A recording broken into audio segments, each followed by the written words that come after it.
Halo semuanya, sebelum kalian nonton video ini, jangan lupa klik tombol subscribe-nya. Dan jangan lupa aktifkan lonceng notifikasi biar kalian gak ketinggalan video-video gue selanjutnya. Oke, thank you.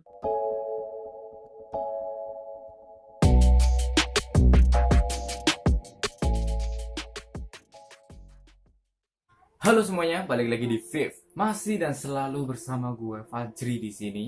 Seperti biasa, terima kasih buat kalian yang sudah klik video ini. Dan apa artinya? Artinya kalau kalian udah klik video ini, kalian wajib banget subscribe channel ini dengan cara klik tombol merah di bawah ini. Oke, di video kali ini gue bakal bahas salah satu wanita pembunuh terkejam yang diduga telah membunuh puluhan wanita paruh baya. Siapa itu? Ya, wanita itu adalah Joanna Barazza. Gak usah banyak basa-basi, kita langsung aja ke videonya. Joanna Barazza ini lahir di keluarga miskin pada tanggal 27 Desember 1957 di Hidalgo, yaitu suatu daerah pedesaan yang terletak di utara Mexico City. Ayahnya bernama Trinidad Barazza dan seorang ayah tiri yang bernama Refugio Samperio. Ibunya yang bernama Justa Samperio ini adalah seorang pecandu alkohol, cuy. Di bawah pengasuhan ayah tiri dan ibunya ini, masa kecil Joanna Barazza bisa dibilang sangat memprihatinkan, cuy. Kenapa? Karena Joanna ini sama sekali tidak pernah disekolahkan oleh orang tuanya, yang membuat dia buta huruf, cuy. Gak bisa membaca, gak bisa nulis sama sekali kecuali nama dia sendiri. Ibunya ini juga gimana ya? Gila ya, gimana gitu. Karena ibunya juga kerap menjual Joanna kepada pria-pria hidung belang hanya dengan ditukarkan beberapa botol bir saja, cuy. Yang membuat Joanna memiliki 4 orang anak tanpa mengetahui siapa ayah dari anak-anaknya tersebut. Meskipun begitu, hubungan Joanna dan anak-anaknya ini bisa dibilang sangat stabil. Namun anak laki-laki Joanna Barazza yang pertama meninggal karena insiden penjambretan yang dialaminya pada saat dia berumur 24 tahun. Anak keduanya yang merupakan seorang gadis menikah lebih awal dan meninggalkan rumahnya. Anak ketiganya ini laki-laki, cuy, umurnya baru 13 tahun. Dan yang terakhir anak perempuannya yang masih berumur 11 tahun. Setelah Justa Samperio ini meninggal karena kerusakan hati yang diakibatkan mungkin ya karena memang dia seorang pecandu alkohol berat gitu. Kemudian Joanna pindah ke Mexico City.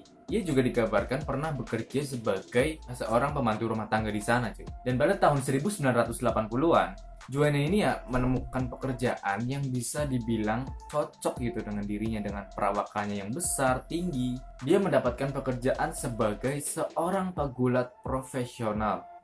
Dan dia memiliki nama julukan yaitu La Dama del Silencio, yang memiliki arti nyonya keheningan atau wanita pendiam. Julukan ini memang pas dengan Joanna karena memang ya Joanna ini wanita yang agak sedikit pemalu dan mungkin membuat orang-orang menyematkan nama ini kepada Joanna gitu.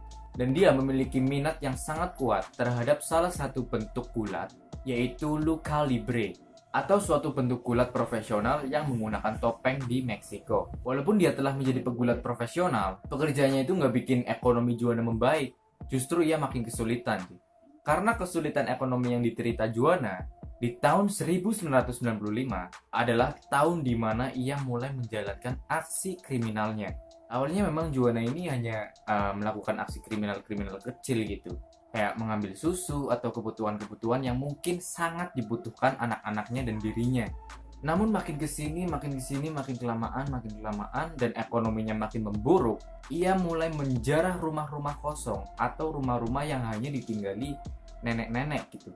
Namun dalam menjalankan aksi kriminalnya, Joanna ini pernah tertangkap polisi, cuy. Tapi polisinya ini tuh polisi nakal gitu. Joanna ini nggak dibawa ke kantor polisi, tapi justru polisi ini melakukan negosiasi dengan Joanna. Polisi itu mengatakan bahwa Joanna bisa dilepaskan pada saat itu juga, dengan syarat Joanna memberikan uang sebesar 12.000 peso atau sekarang ya setara dengan sekitar 8 juta rupiah gitu. Ya gimana ya, dia aja ngerampok gara-gara dia miskin, malah dia dimintai uang 8 juta. Di tahun 2000, Joanna ini memilih pensiun dari pekerjaannya sebagai pegulat di usianya yang kurang lebih 43 tahun.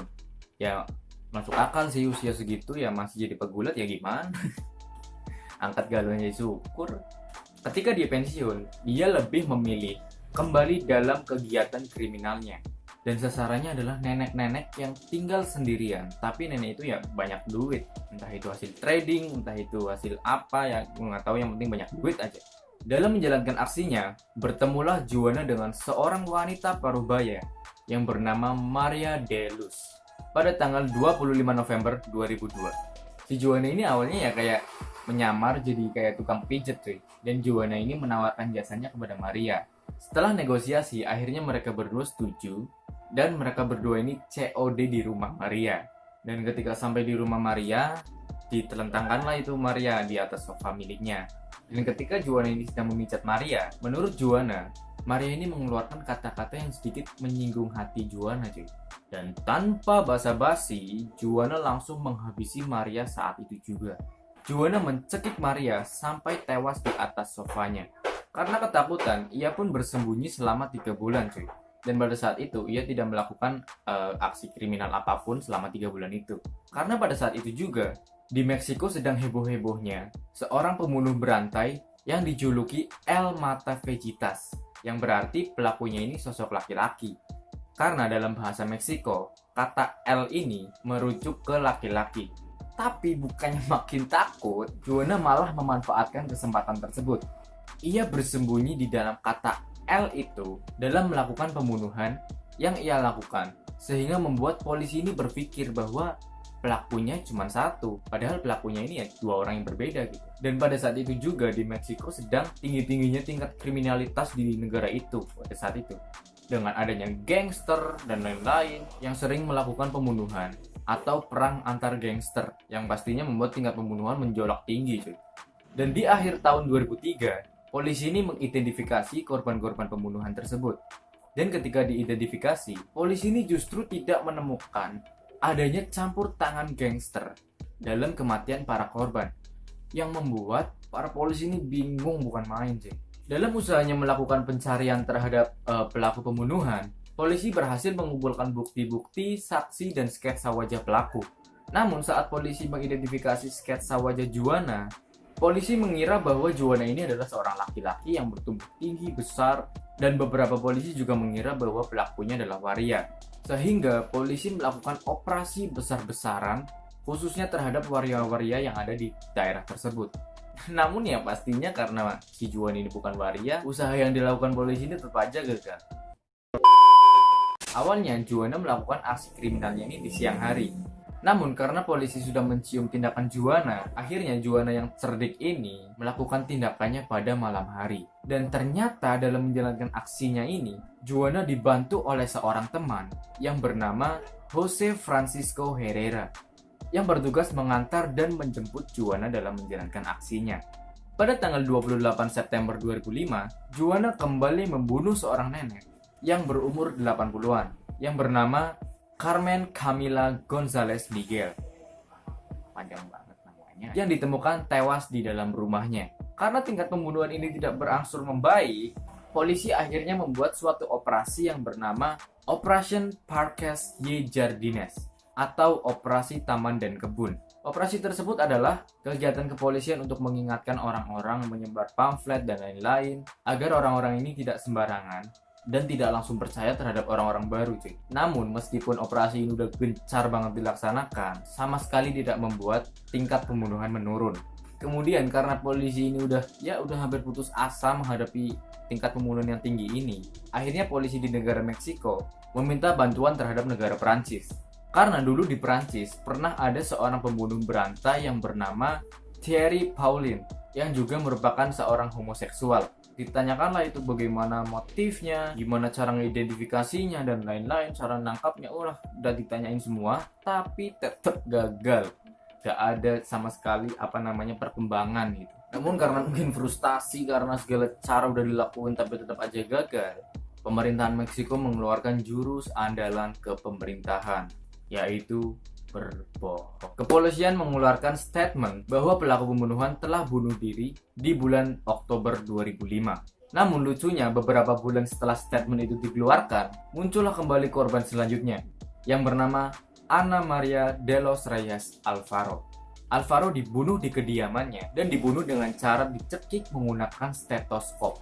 Namun pada pembunuhan ini, polisi berhasil mengumpulkan data tentang pelaku pembunuhan berdasarkan saksi yang melihat Juana yang keluar dari rumah Alfaro, dan Juana ini sama sekali nggak melakukan penyamaran. Karena dalam menjalankan aksinya, yang membuat polisi ini sulit melakukan identifikasi, bingung, dan lain-lain, Joanna ini selalu menggunakan atribut penyamaran cuy. Entah itu memakai seragam perawat, seragam dinas pemerintahan Meksiko, dan lain-lain. Dan modus-modus Joanna ini adalah menawarkan perawatan kesehatan gratis, obat-obatan gratis, dan barulah saat mendapatkan kepercayaan dari korban-korban ini, Joanna ini membunuh korbannya dengan cara mencekik dan kemudian merampok rumah korban. Dan setelah polisi berhasil mengungkap profil Joanna, polisi kemudian langsung mendatangi kediaman Joanna dan menemukan bukti-bukti bahwa Joanna ini adalah benar seorang pembunuh dan perampok. Namun lucunya, setelah penangkapan Joanna, bukannya mendapatkan apresiasi, polisi-polisi ini justru mendapatkan bulian dari netizen juga. Karena polisi-polisi ini sering melakukan salah tangkap terhadap yang katanya pelaku pembunuhan itu. Dan netizen-netizen ini akhirnya mengetahui dan mengatakan bahwa polisi-polisi tersebut sudah berbohong mengenai statement yang pernah mereka keluarkan. Ini menurut gue ini lucu sih bangsa. Namun akhirnya polisi berhasil membuktikan bahwa yang mereka tangkap adalah benar-benar pelaku yang selama ini sangat meresahkan masyarakat. Joanna kemudian diadili pada musim semi di tahun 2008. Penuntut menuduh Joanna bertanggung jawab atas kematian 40 wanita paruh baya. Namun ya nggak ngaku gitu ya, namanya maling. Masa ngaku sih?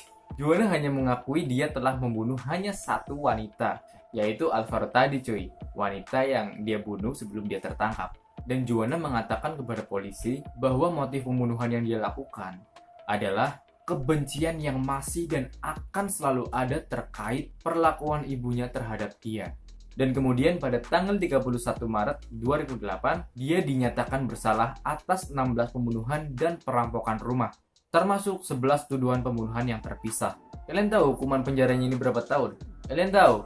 Joanna dijatuhi hukuman penjara selama 759 tahun. Iya, cuy, 759 tahun. Dan orangnya siapa yang bisa bertahan hidup selama 759 tahun? Dan itu berarti si Joanna ini mendapatkan hukuman seumur hidup dan akan mendapatkan hukuman secara maksimal.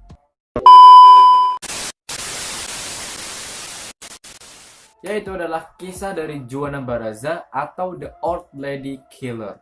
Nah, dari sini kita tahu bahwa Joanna ini melakukan pembunuhan-pembunuhan karena satu, desakan ekonomi, karena dua, dendam yang amat sangat dalam terhadap ibunya yang dulu rela menjualnya hanya demi beberapa botol bir aja cuy. Ya kita semua sih berharap kita semua dijauhkan dari orang tua yang seperti itu. Dan gue sih juga berharap nggak ada lagi lah orang tua yang kayak gitulah. Jangan ada lagi lah ya.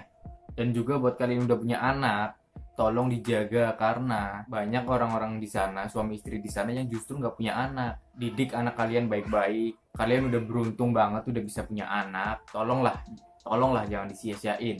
Apalagi dibanding-bandingin sama anak tetangga, ya ampun. Tolong ya, jangan ya, oke? Karena setiap anak ini pasti memiliki keistimewaan masing-masing. Segitu dulu aja video dari gue kali ini. Kurang lebihnya mohon maaf. Klik like jika kalian suka video ini dan jangan lupa share video ini ke teman-teman kalian.